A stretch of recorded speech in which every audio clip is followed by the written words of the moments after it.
हम तरंगों से उलझकर पार जाना चाहते हैं, हम तरंगों से उलझकर कष्ट के बादल घिरे हम किंतु घबराते नहीं, क्या पतंगे दीप ज्वाला से लिपट जाते नहीं। रुद्र बनकर हम हलाहल भी यहाँ पीते रहे हैं और पीकर उस हलाहल को सदा जीते रहे हैं। खेल ही समझा, खेल ही समझा, खेल ही समझा उसे जगने जिसे तूफान माना। भाग्य के अभिशाप को हमने सदा वरदान माना। हम बवंडर में दीपक जलाना चाहते हैं, हम तरंगों से उलझकर पार जाना चाहते हैं, हम तरंगों से उलझकर।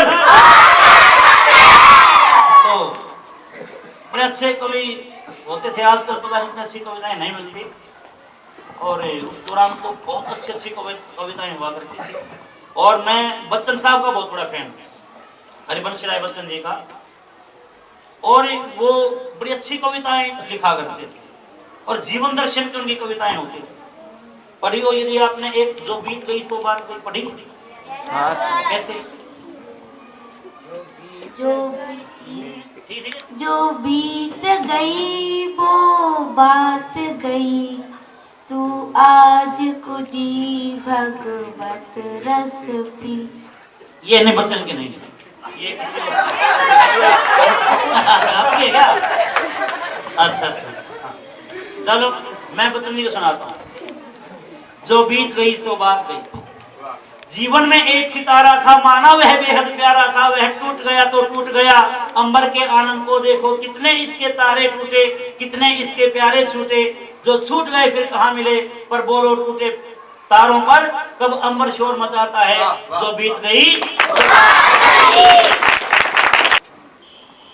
थाल सजाकर किसे पूजने चले प्रातः ही मत वाले, थाल सजाकर किसे पूजने चले प्रातः ही मत वाले। कहाँ चले तुम राम नाम का पीतांबर तन पर डाले, चले झूमते मस्ती से तुम क्या अपना पथ आए भूल। कहाँ तुम्हारा दीप जलेगा, कहाँ चढ़ेगा माला फूल। इधर प्रयाग न गंगा सागर, इधर प्रयाग न गंगा सागर, इधर न रामेश्वर काशी। कहाँ किधर है तीर तुम्हारा, कहाँ चले तुम सन्यासी। फिर वो बोलते हैं उत्तर कि मुझे न जाना गंगा सागर, मुझे न जाना गंगा सागर, मुझे न रामेश्वर काशी। तीर्थराज चित्तौड़ देखने को मेरी आंखें प्यासी। अब इससे आगे मेरे को याद नहीं। तो ऐसे ये कि 29वां अध्याय होता था, सांझ का एक दृश्य। और जो हमारे गुरुजी हुआ करते थे जेसी शर्मा, वो बड़े गजब के हिंदी के अध्यापक थे, प्राध्यापक थे, और उनका उच्चारण भी बड़ा गजब का होता है। तो हमारा तो खैर सारा का सारा हरियाणवी पुट है, लेकिन वो उनका वास्तव में यदि मैं कहूँ कि एमपी से भी अच्छा उच्चारण था तो शायद मैं गलत नहीं हूँगा।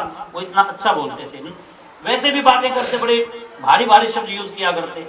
तो यदि उनको नोट चढ़ाना होता, किसी बच्चे की राइटिंग अच्छी नहीं है, जैसे मेरी थी स्टार्टिंग में, जब नए नए वो हमारे पास आए तो उन्होंने 7 पेज मैंने लिखे। 1 अप्रैल का दिन, 2 अप्रैल का, काम इतना दे दिया, अगर ज्यादा काम लेते थे सारे काट दिए। फिर उसके भी नोट, जो नोट चढ़ाया, क्या लिखा था, अक्षर दुबले पतले टेढ़े मेढ़े बीमार से लगते हैं, कृपया इन्हें गाढ़ी स्याही की औषधि पिलाकर स्वस्थ बनाए। क्योंकि वो स्याही बच्चे थी, पहले बॉल पेन नहीं होते थे, फाउंटेन पेन होते थे।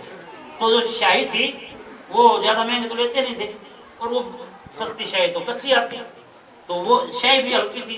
तो क्या लिखा हूं, मैं दोबारा आपको बताता हूँ, अक्षर दुबले पतले टेढ़े मेढ़े बीमार से लगते हैं, कृपया इन्हें गाढ़ी स्याही की औषधि पिलाकर स्वस्थ बनाएं। तो हमारे एक साथी, उनके मैथ्स में शायद 70 या 72 कितने मार्क्स थे, और बाकी सभी में अबव 80। अब बहुत हुआ करते थे उन दिनों में, तो आते ही नहीं थे। तो उन्होंने नोट चढ़ाया, और डायरी में क्या लिखा उसमें नोट में कि एक छोटा सा छिद्र पूरी नाव को ले डूबता है।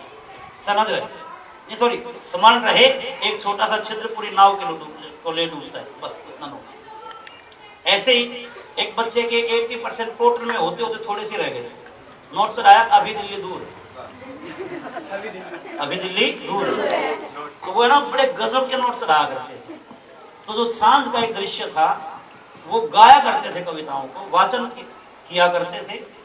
कवि जैसे ही थे वो, लिखते भी थे, लेकिन वैसे कवि नहीं हो पाए, कवि बड़े। तो वो सांझ का एक दृश्य वो कैसे बुलवाते थे, करते हैं प्रयास।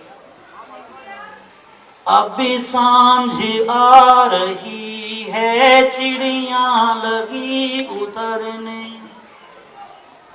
अभी सांझ आ रही है चिड़िया लगी उतरने, दिन भर थके हुए से पत्ते लगे ठहरने, कहने लगी ऊंचाई, कहने लगी ऊंचाई किरणें पहाड़ियों की, गाने लगी कतारें गुंजान झाड़ियों की, रमणी की बस्तियों को फूले फले वनों को, सुंदर सरोवरों को प्यारे नदी तटों को। इतनी आती, आगे